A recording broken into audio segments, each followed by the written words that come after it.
दोस्तों नमस्कार दोस्तों इस लेक्चर में मैं पुरुषार्थ को डिस्कस करूंगा।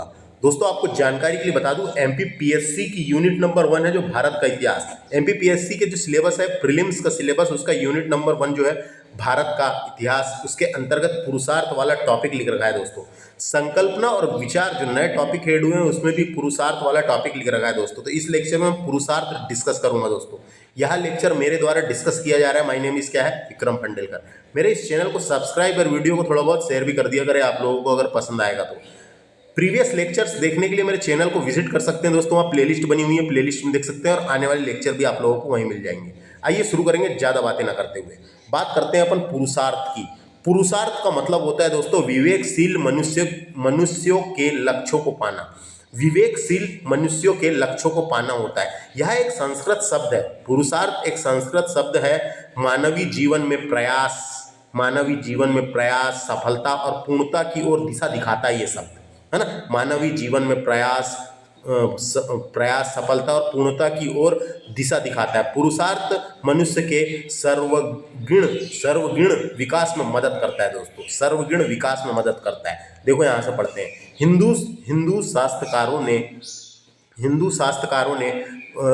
शास्त्रकारों ने मनुष्य तथा समाज की उन्नति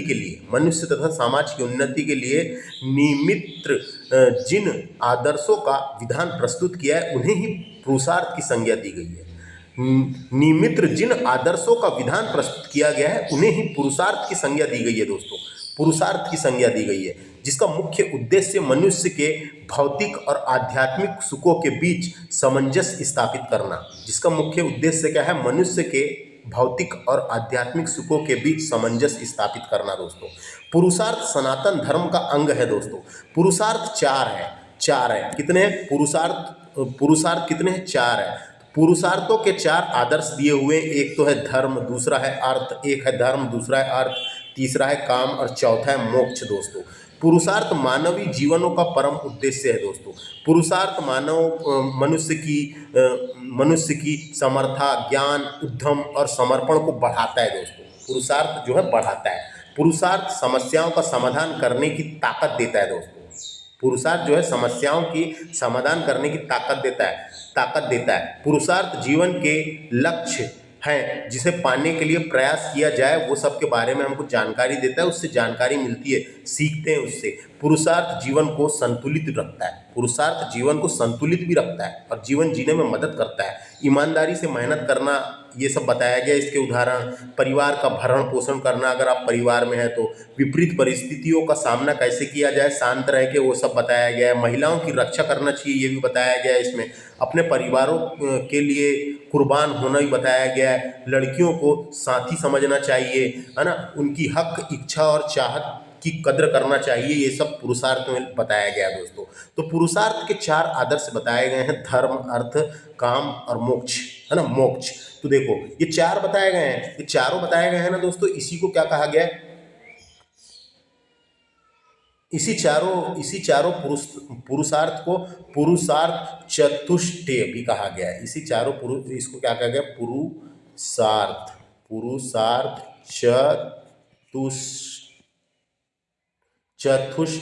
चतुष्टय भी इसलिए कहा गया क्योंकि 4 पुरुषार्थ है यहाँ पर, है ना। गड़बड़ हो गया। तो चारों पुरुषार्थ के बारे में बताया गया। तो देखो भौतिक सुख का प्रतिनिधित्व करने के लिए पुरुषार्थ कितने हैं? तो 2 है। एक है अर्थ और दूसरा है काम। अगर भौतिक सुख का प्रतिनिधित्व करना है तो उसके लिए 2 है। आध्यात्मिक सुखों का प्रतिनिधित्व करने के लिए पुरुषार्थों की संख्या 2 है। जैसे एक धर्म हो गया और मोक्ष। आध्यात्मिक सुखों का प्रतिनिधित्व करना है तो धर्म और मोक्ष से ही काम चल जाएगा। तो ये 2 बताए गए हैं, है ना। दोनों के याद रखना। भौतिक के लिए अर्थ और काम, आध्यात्मिक के लिए धर्म और मोक्ष। तो मोक्ष जीवन का परम लक्ष्य है दोस्तों। मोक्ष जो है वो जीवन का परम लक्ष्य है, जिसकी प्राप्ति में शेष पुरुषार्थ सहायक है। जिसकी प्राप्ति के लिए जो शेष पुरुषार्थ दिए हुए चारों पुरुषार्थ ये सहायक हैं। मोक्ष की प्राप्ति सभी के लिए संभव नहीं है। मोक्ष की प्राप्ति सभी मनुष्यों के लिए संभव नहीं है। अंततः कालांतर में धर्म, अर्थ और काम के पालन पर ही बल दिया गया, क्योंकि मोक्ष की प्राप्ति सभी मनुष्यों के लिए संभव नहीं है। कुछ ही मनुष्य पास चुके हैं, है ना। इसीलिए सिर्फ धर्म, अर्थ और काम के पालन में ही बल दिया गया। 3 पुरुषार्थ को ही बल दिया गया है, जिसे त्रिवर्ग कहा गया है। जिसे क्या कहा गया है? त्रिवर्ग कहा गया है। तीनों पुरुषार्थ को त्रिवर्ग कहा गया है। धर्म, अर्थ और काम को, धर्म, अर्थ और काम को त्रिवर्ग कहा गया है। जिसकी प्राप्ति सभी गृहस्थों के लिए सरल है, जिसकी प्राप्ति सभी गृहस्थों के लिए सरल है। देखो चारों के बारे में अपन डिस्कस करते हैं, चारों पुरुषार्थ के बारे में। सबसे पहले बात करते हैं अपन धर्म की, है ना। धर्म, तो देखो धर्म की, तो धर्म शब्द ध्रा से निकला है दोस्तों। धर्म शब्द ध्रा से निकला, ध्रा धातु से बना है, जिसका शाब्दिक अर्थ होता है धारण करना। धर्म क्या होता है? धारण करना। धर्म का मतलब होता है धारण करना दोस्तों, किसी चीज़ को धारण करना। हम ये धर्म के हैं, हम वो धर्म के हैं, तो हमने वो धर्म को धारण किए, या हम उस धर्म में पैदा हुए तो वो पैदा होने के साथ ही वो धर्म हमको धारण हो गया, तो धारण करना। धर्म वह तत्व है दोस्तों जो मनुष्य तथा समाज के अस्तित्व को कायम रखता है। ये इंपॉर्टेंट है, कभी पता रहना चाहिए। धर्म क्या है? तो धर्म वो तत्व है जो मनुष्य और समाज के अस्तित्व, मनुष्य के अस्तित्व को भी, मनुष्य का अस्तित्व और समाज के अस्तित्व को कायम रखता है दोस्तों। हर मनुष्य किसी न किसी धर्म का होता है, और धर्म के बिना मनुष्य और समाज का कोई अस्तित्व नहीं है। तो इसलिए बताया गया यहाँ पे, धर्म वह तत्व है जो मनुष्य और समाज के अस्तित्व को कायम रखता है दोस्तों, कायम रखता है। पुरुषार्थ में धर्म का स्थान सर्वप्रथम है, सर्वप्रथम। पुरुषार्थ में धर्म का स्थान सर्वप्रथम, जिन्हें हिंदू धर्म में सर्वाधिक महत्व प्रदान किया गया है, जिसे हिंदू धर्म में सर्वाधिक महत्व प्रदान किया गया है। क्या लिखा है यहाँ पे? पुरुषार्थ में धर्म का स्थान सर्वप्रथम है ना। धर्म का स्थान सर्वप्रथम है, जिसे हिंदू धर्म में सर्वाधिक महत्व प्रदान किया गया है। धर्मों को कर्तव्यों का संग्रह भी माना गया है दोस्तों। जो कर्तव्य हमारे जीवन के रहते हैं, धर्मों को कर्तव्यों का संग्रह भी माना गया, ये पता होना। तो धर्म से इतनी चीज़ समझ में आई, धर्म से धर्म, कर्तव्यों को संग्रह कहा गया धर्म से। धर्म के बाद बात करते हैं अपन अर्थ की। अर्थ का मतलब क्या है यहाँ पे? तो आपको बता दूं, अर्थ अर्थात जो भी विचार या क्रियाएं भौतिक जीवन से संबंधित है दोस्तों। अर्थ का मतलब यहाँ पे है जो भी विचार, जो अपने मन में विचार आता है, जो भी विचार या क्रियाएं जो भौतिक जीवन है ना, भौतिक जीवन यानी बाहरी जीवन, मन की जीवन नहीं, बाहरी जीवन। जो भी विचार और क्रियाएं, देखो विचार यानी अपने मन की जीवन, मन के विचार, और क्रियाएं यानी भौतिक जीवन से संबंधित है, उन्हें ही अर्थ की संज्ञा दी गई है, उन्हें ही अर्थ की संज्ञा दी गई है। धर्म के बाद दूसरा स्थान अर्थ का ही है दोस्तों। अर्थ के बिना, धन के बिना संसार का कार्य चल नहीं सकता। अर्थ का मतलब यहाँ पे धन से भी है दोस्तों, क्योंकि अर्थ के बिना, धन के बिना, अर्थ के बिना और धन के बिना, है ना, संसार का कार्य नहीं चल सकता, है ना। पुरुषार्थ में अर्थ का मतलब धन, समृद्धि और भौतिक सुख सुविधाएं हासिल करना बताया गया। अर्थ का मतलब यहाँ पे क्या है? अर्थ का मतलब है धन, अर्थ का मतलब धन, समृद्धि, समृद्धि, है ना, और भौतिक, भौतिक, भौतिक सुख, भौतिक सुख और सुविधाएं हासिल करना है, हासिल करना है दोस्तों, है ना। यह जीवन जीने के लिए जरूरी साधन है। धर्म, अर्थ, धर्म, कर्म, मोक्ष, है ना, ये सब जरूरी साधन है, जिसमें से अर्थ इंपॉर्टेंट है। अर्थ सेकंड नंबर का है। तो इसका तात्पर्य उन समस्त आवश्यकताओं व साधनाओं से था जो भौतिक सुख एवं ऐश्वर्य तथा धन, शक्ति आदि को प्राप्त करे। देखो यहाँ पे क्या क्या लिखा हुआ है। भौतिक सुख यानी आवश्यकताएं, संसाधनों और भौतिक सुख, ऐश्वर्य और धन, धन भी यहीं पे आ गया, धन, शक्ति आदि को प्राप्त कर सके दोस्तों, क्योंकि धन जरूरी है। हिंदू शास्त्रकारों ने धर्म पूर्वक अर्थ की प्राप्ति पर बल दिया है दोस्तों, है ना। हिंदू शास्त्रकारों ने धर्म पूर्वक अर्थ की प्राप्ति पर बल दिया है, क्योंकि अर्थ जरूरी है, अर्थ जरूरी है। अर्थ में है धन, समृद्धि, भौतिक सुख सुविधाएं हासिल करना, इसलिए इस पर बल दिया है। मनु स्मृति में स्पष्ट कहा गया है कि धर्म विरुद्ध अर्थ और काम का त्याग कर देना चाहिए। हाँ आ रहा हूँ। धर्म विरुद्ध यानी धर्म के विरुद्ध अर्थ और काम का त्याग कर देना चाहिए। अगर धर्म के विरुद्ध कुछ हुआ तो अर्थ और काम का त्याग कर देना चाहिए, ये बताया गया दोस्तों मनु स्मृति में। मनु स्मृति में यह स्पष्ट कहा गया है कि धर्म विरुद्ध यानी धर्म के विरुद्ध अगर अर्थ और काम भी आता है तो उनका भी त्याग कर देना चाहिए, ये बताया गया है। उसके बाद है आप स्तंभ ने भी कहा है कि मनुष्य को धर्म नुकुल सभी सुखों का उपयोग करना चाहिए, है ना। आप स्तंभ ने भी कहा है कि मनुष्य को धर्म नुकुल सभी सुखों का उपयोग करना चाहिए। धर्म नुकुल सभी सुखों का उपयोग करना चाहिए, आप स्तंभ ने भी कहा है दोस्तों। तो अर्थ का मतलब समझ में आ गया। पुरुषार्थ में अर्थ का मतलब धन, समृद्धि और भौतिक सुख सुविधाएं हासिल करना, है ना। इसलिए दोस्तों धन हासिल करना बहुत जरूरी है, क्योंकि धन आएगा अपने पास, पैसा आएगा, धन आएगा, जब भी तो हम सुख और समृद्धि हासिल कर पाएंगे, खुश रहेंगे और जो ज़रूरत की चीज़ें आवश्यकता है पूरी हो पाएगी। इसलिए पैसा कमाओ दोस्तों, पैसा कमाना बहुत जरूरी है। तो समझ में आ गया ये अर्थ का मतलब। अर्थ से अब बात करते हैं अपन, यहाँ पे कुछ लिखे हुए हैं पहले काम और मोक्ष के बाद, ये पहले इसकी बात कर लेते हैं। अर्थ पर विभिन्न संदर्भ, अर्थ पर विभिन्न संदर्भ। तो महाभारत में अर्थ को परम धर्म कहा गया है दोस्तों, जिस पर सभी वस्तुएं निर्भर रहती है। महाभारत में देखो अर्थ को परम धर्म कहा गया है, जिस पर सभी वस्तुएं निर्भर रहती है ना। और बृहस्पति ने भी अर्थ को जगत का मूल्य स्वीकारा है, बृहस्पति ने भी अर्थ को जगत का मूल्य स्वीकारा है और धन्य मूल्य जगत है करके बताया है। धन मूल्य जगत है, धन मूल्य जगत है करके बताया है। धन के बिना जगत नहीं है, धन रहेगा जब भी जिएंगे करके धन को जगत का मूल्य बताया है। कौटिल्य ने अर्थशास्त्र में भी धन को प्रधान तत्व निरूपित किया है ना। कौटिल्य की अर्थशास्त्र में भी अर्थ को प्रधान तत्व निरूपित किया है। नीति शतक कहता है दोस्तों, नीति शतक कहता है कि जिसके पास धन है, धन है वही कुलीन और पंडित है, जिसके पास धन है वही कुलीन और पंडित है, वेदों का ज्ञाता है ना। कुलीन है, पंडित है, वेदों का ज्ञाता है जिसके पास धन है।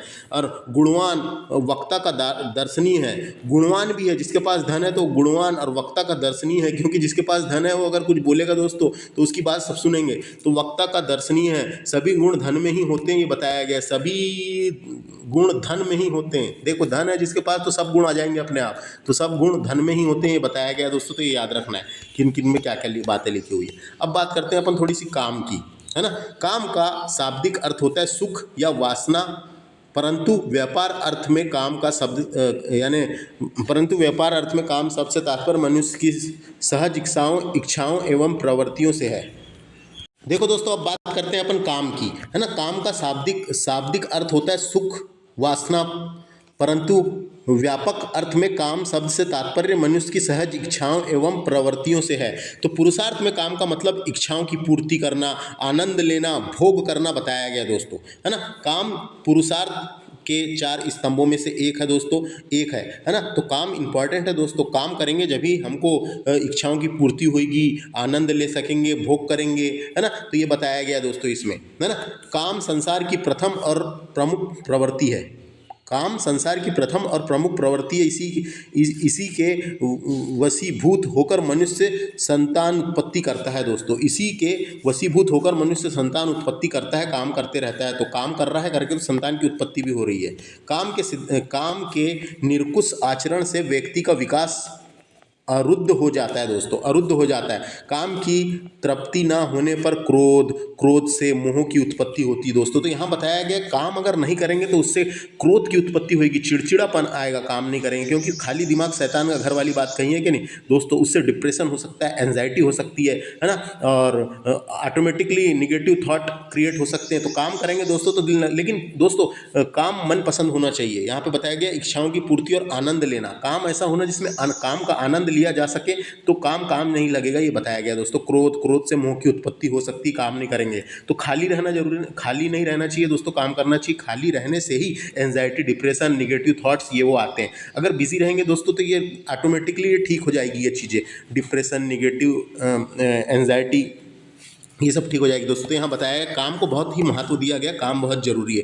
काम का अर्थ सांसारिक सुख और मोक्ष, सांसारिक सुख है दोस्तों। काम का अर्थ जो है सांसारिक सुख है, काम करेंगे जब भी सांसारिक सुख मिलेगा, ये बताया गया है ना। देखो महाभारत की मान्यता है कि जो व्यक्ति धर्महीन काम का अनुसरण करता है, वह अपनी बुद्धि को समाप्त कर लेता है, यानी कि धर्म के विरुद्ध कोई काम नहीं करना चाहिए, ये बताया गया है। हंसी का पात्र बनता है, वो हंसी का पात्र बनता है।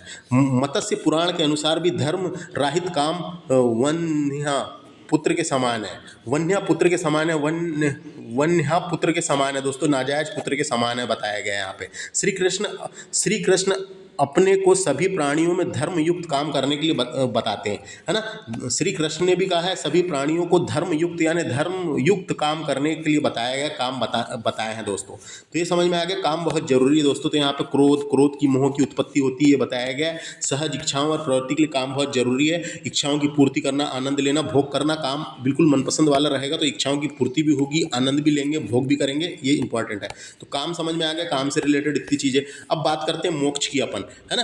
तो मोक्ष का अर्थ है सांसारिक सुख दुख और बंधनों से मुक्ति, सांसारिक सुख दुख और बंधनों से मुक्ति दोस्तों, है ना, बंधनों से मुक्ति। तो हिंदू विचारधारा में मोक्ष को जीवन का चरम लक्ष्य स्वीकार किया है दोस्तों, जिसकी प्राप्ति सभी का परम लक्ष्य है ना। चार्वक के अतिरिक्त अन्य सभी विचारधाराओं ने इसे स्वीकार किया है। चार्वक के अतिरिक्त अन्य सभी विचारधाराओं ने इसे स्वीकार किया है। मोक्ष का अर्थ है जन्म मरण चक्र से मुक्ति, है ना। मोक्ष पुनर्जन्म चक्र से मुक्ति प्राप्त कर सकता है। आत्मा का परमात्मा से विलीन हो जाना ही मोक्ष है। आत्मा का परमात्मा से विलीन हो जाना, आत्मा का परमात्मा से ही विलीन हो जाना ही मोक्ष है दोस्तों, मोक्ष की प्राप्ति है ना। तो इसमें सांसारिक सुख सुविधा, बंधनों से मुक्ति, ना कोई डर, ना कोई कुछ पाने की लालसा रहेगी, ना ही कुछ खोने का डर, ये सब रहता है। उसी को मोक्ष कहा गया है दोस्तों, उसी को मोक्ष कहा गया है जो हर व्यक्ति प्राप्त नहीं कर सकते, कुछ ही व्यक्ति प्राप्त किए हैं दोस्तों, इसीलिए इसको अलग रखा गया है ना। इसी को इसमें त्रिगुण में अलग बताया गया है दोस्तों। त्रिवर्ग इसलिए त्रिवर्ग से अलग है दोस्तों ये मोक्ष वाला। तो समझ में आ गया, ये मोक्ष की प्राप्ति यहाँ पे बताया गया है। चार वर्ग के अतिरिक्त बताया गया है यहाँ पे। चार वर्ग के अतिरिक्त क्यों कहा है दोस्तों? क्योंकि चार वर्ग एक नास्तिक सिद्धांत दिया था, नास्तिक दर्शन, भौतिकवादी नास्तिक दर्शन दिया था उसने, इसलिए यहाँ पे अतिरिक्त लिखा हुआ है। और देखो उपनिषदों में भी मोक्ष के बारे में बताया गया है। उपनिषदों में मोक्ष यानी आत्मा तथा ब्रह्म के मध्य समव्यय, है ना। तो आत्मा और ब्रह्म, जो आत्मा है और ब्रह्म के मध्य समन्वय को ही मोक्ष कहा गया है। इंद्रियों व मन का संयम रहना, इंद्रियों पे कंट्रोल करना ही मोक्ष की प्राप्ति बताया गया। जिसकी इंद्रियों की में कंट्रोल है तो वो भी मोक्ष प्राप्त कर सकता है। मन का संयम, जो मन जिसका काबू में है, बिल्कुल शांत है, वो भी मोक्ष की प्राप्ति। भोगों से विशक्ति, है ना। और सांसारिक अनिष्टता का ज्ञान जो है, संसार में जो अनिष्टता का ज्ञान है वो भी मोक्ष प्राप्ति का है। मोक्ष प्राप्ति के बाद जीवन के दुखों का नाश हो जाता है और मनुष्य परम आनंद की प्राप्ति करता है। मनुष्य जो है वो परम आनंद की प्राप्ति करता है दोस्तों। मोक्ष प्राप्ति जिसको होती है उसके बाद जीवन के दुखों का नाश हो जाता है, कोई दुख नहीं रहता और मनुष्य परम आनंद की प्राप्ति करता है और वो आनंद अलग ही होता है दोस्तों। गीता में भी मोक्ष के बारे में बताया गया है। काम क्रोध से राहित जीते हुए मन वाले ज्ञानी पुरुष, जिसने अपने मन को जीत लिया, जीते हुए मन वाले ज्ञानी पुरुष परमात्मा की प्राप्ति करते हैं। इंद्रियों और मन और बुद्धि पर नियंत्रण रखने वाले व्यक्ति को भी मोक्ष स्वयं में प्राप्त हो जाता है दोस्तों, खुद ही प्राप्त हो जाता है। इंद्रियों पर, मन पे और बुद्धि पर नियंत्रित रखने वाले व्यक्ति को मोक्ष स्वयं में ही प्राप्त हो जाता है। गीता ज्ञान के स्थान पर भक्ति को प्रधानता, मोक्ष के लिए ईश्वर कृपा आवश्यक बताया गया है। यहाँ पे क्या लिखा है? गीता ज्ञान के स्थान पर भक्ति को प्रधानता और मोक्ष के लिए ईश्वर कृपा आवश्यक बताया गया है दोस्तों। ईश्वर की कृपा आवश्यक बताया गया है। जैन तथा बौद्ध दर्शन में भी अविद्या के विनाश को ही मोक्ष का उपाय माना गया है दोस्तों। जैन और बौद्ध दर्शन में भी अविद्या के विनाश को ही मोक्ष का उपाय माना गया है। जैन इसके लिए त्रिरत्नों का इस्तेमाल करते हैं दोस्तों। जैन इसके लिए त्रिरत्न जैसे कि साम्य दर्शन, ज्ञान दर्शन और चरित्र दर्शन, है ना। और बौद्ध अष्टांगिक मार्ग का इस्तेमाल करते हैं। अष्टांगिक मार्ग जैसे कि सम्यक दृष्टि, संकल्प, वाक्य और कर्मांत और आजीव और व्यायाम और स्मृति तथा समाधि का विधान प्रस्तुत करते हैं दोस्तों, है ना। तो बौद्ध दर्शन में अष्टांगिक मार्ग बताया गया है और जैन में त्रिरत्नों का मार्ग बताया गया है दोस्तों मोक्ष प्राप्ति के लिए। साम्यक दृष्टि, संकल्प, वाक, कर्मांत, आजीव और व्यायाम और स्मृति और समाधि का विधान प्रस्तुत करते हैं दोस्तों। इस तरीके से पुरुषार्थ वाला टॉपिक हमारा समाप्त होता है। बिल्कुल शानदार लेक्चर था ये, शॉर्ट एंड स्वीट लेक्चर, है ना। पुरुषार्थ वाला टॉपिक सिलेबस में मेंशन है जो इंपॉर्टेंट है दोस्तों, पता रहना चाहिए अपने को। पुरुषार्थ के बारे में मैंने बता दिया था क्या था। तो मिलते हैं नेक्स्ट लेक्चर में, नया टॉपिक डिस्कस करेंगे, कर्म का सिद्धांत। Thanks for watching. जय हिंद, जय भारत, वंदे मातरम।